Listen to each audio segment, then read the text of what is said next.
Hi everyone, my name's Kathy. Welcome to my frugality channel, Skint Living UK. Today I've been working on my floor lamp. I bought a vintage marble 1970s style floor lamp with a vintage fabric floral shade, and today I've been wiring it up. So this is the original fitting, which was no good, old, knackered and needed replacing. In the UK, it's very common for us to have this type of fitting on lights.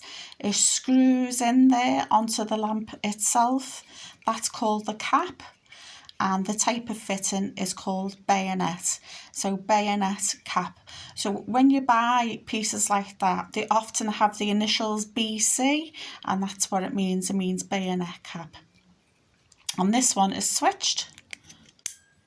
So you can switch it on and off. Obviously, you can buy light fittings without the switch on as well.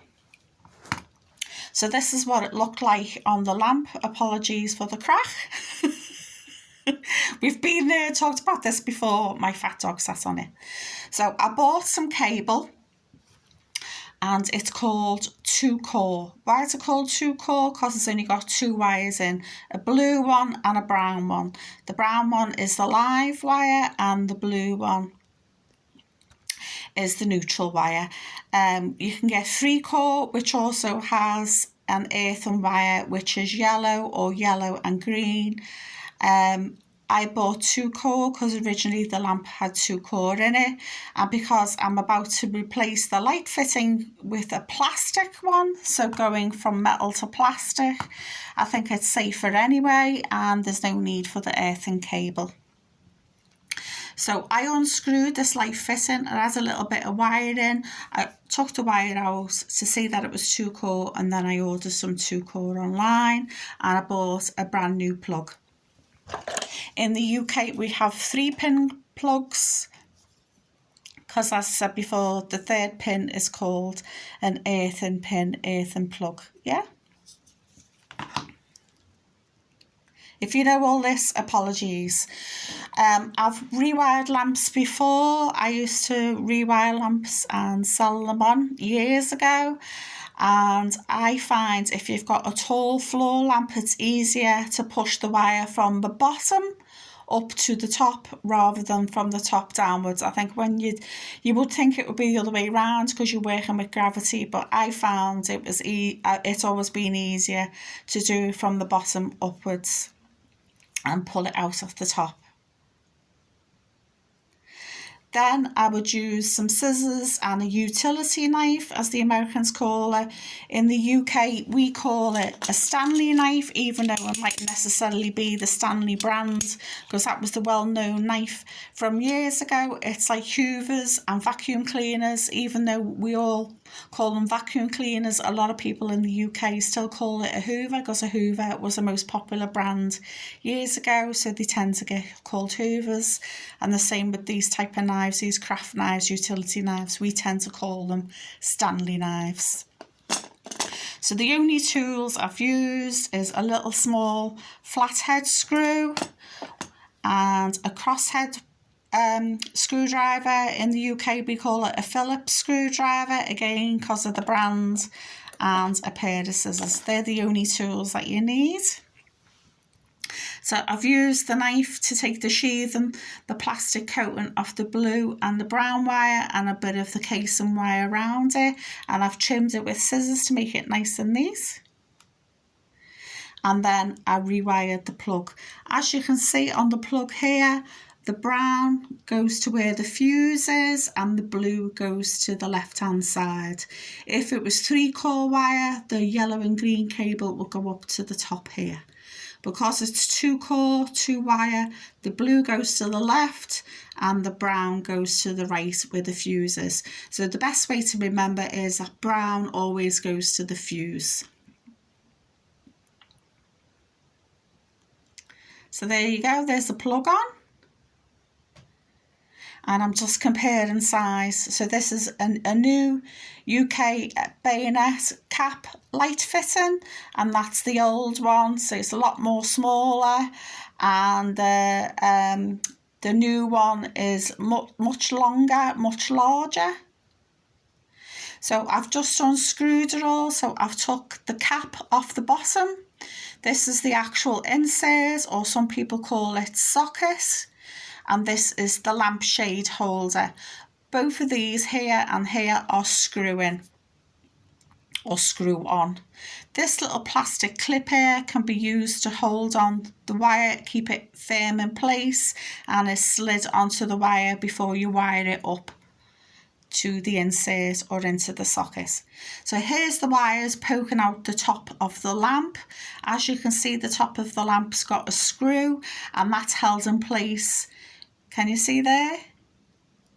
And then this is the screw-in part, the cap part of the light fitting, and I've just screwed it in place. So I've not done any wiring so far, I've just screwed in the cap. I've pulled the wire a bit further out so you can see it there.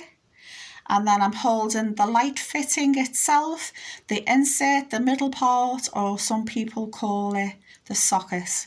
And this is where the light bulb goes into, and this white bit sticking out is the switch. So I've turned it over so you can see where the two screws are. These are called terminals. So you're going to undo them with a small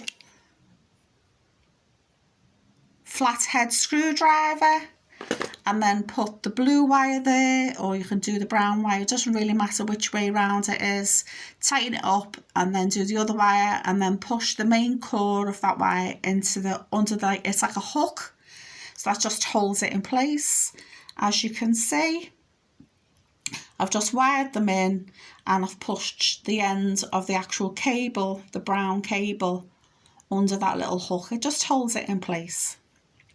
And then I'm about to push it back inside the cap. So the socket part gets pushed back into the cap.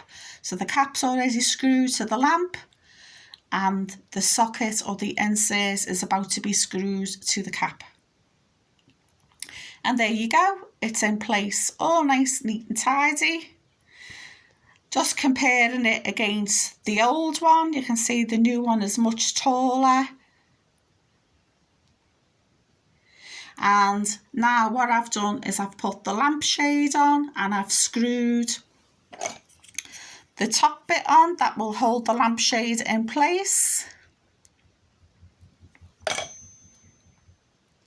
And then I've put the light bulb in. And before you do anything else, check your fuse.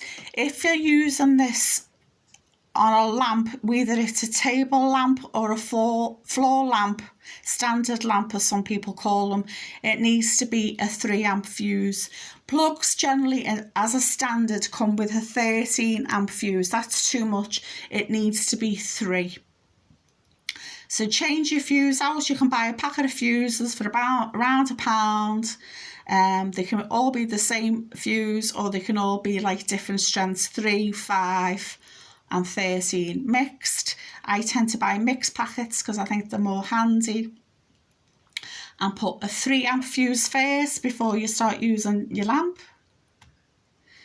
And there you go. Switched it on, and as they say, and it's the motto for Liverpool, my home city, Fiat Lux. And that's Latin for let there be light. And as you can see, my cat is ensconced on my chair, and she still is. She hasn't moved.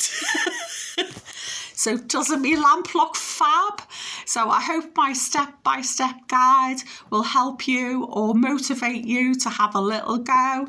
It's not dangerous because, as I said, the bayonet fitting is all plastic, so even it's not dangerous because it's earthed anyway. So if you're using 2-core cable, and I think it's always best to totally replace the light fitting and totally replace the plug, and make sure you've got a 3 amp fuse inside, because it only needs to be low, because it's not a big powerful appliance. The light bulb that I bought was an LED one to save electricity, and I only picked up a 25 watt one. I usually pick a warm light. This is daylight, a warm light bulb, but they didn't have any warm left, so I got a daylight one. But because it's such a low wattage, it's not glaring in your face. I wouldn't really go more than 25. If you maybe want to read when you're next to your lamp, maybe at the very most go to 40 watts, but as you can see, it's only 255 lumens. So I bought this from a local chandler shop and cost me £1.99, but I'm sure if you go to a supermarket or somewhere like Home Bargains, B&M, it'll be a little bit cheaper, or even better, buy a multi-pack. These old lamps, generally, and in the UK, we tend to have the bayonet fitting, which has got the little prongs on rather than the screw-in ones. The screw-in ones are called Edison screw, so it'll have the initials ES, or if it's got a small Edison screw, it'll be SES. So if you see BC, you know it's a bayonet cap. There you go.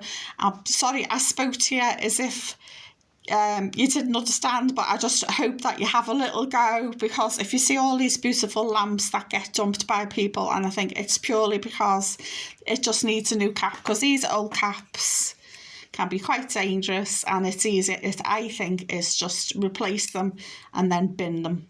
And the same with the plug. Don't take the chance and buy a knackered old, reuse a knackered old plug like this. I always use this as an example. Get yourself a nice new sparkly new plug and a nice new fitting, and that way you know you're going to be safe. And you can pick up cable anywhere. I just bought mine on eBay. I bought 3 meters of cable and it cost me £6 free post, so it's not an expensive endeavour. It'll cost you at most, what, a tenner? And what have you got? A beautiful lamp. I'm really pleased. I just think it looks lovely, because today I just wanted to do a little job, because I didn't want to, I'm working on my kitchen bench and I just didn't want to be grovelling on the floor and chopping up wood today. I wasn't really in the mood for it. So that's why today I've showed you how to rewire yourself a beautiful lamp. I'm just so pleased, because I've been after one of these onyx lamps for a good few years now, and I can't believe I've actually got to this point. It's took me years to get to this room being converted back into a proper livable room, because the son used to use it as a bedroom, and I finally have my lamp in situ. Is marvellous. I've got another lamp over here which also needs its fit and change and all the rest of it, but I'll do that next at some point. But now you know how to do it. Isn't that right? Oh, I've woke you up. So please like, share and subscribe. Let me know what you think in the comments below, and I hope you found this of some use to you. Bye for now.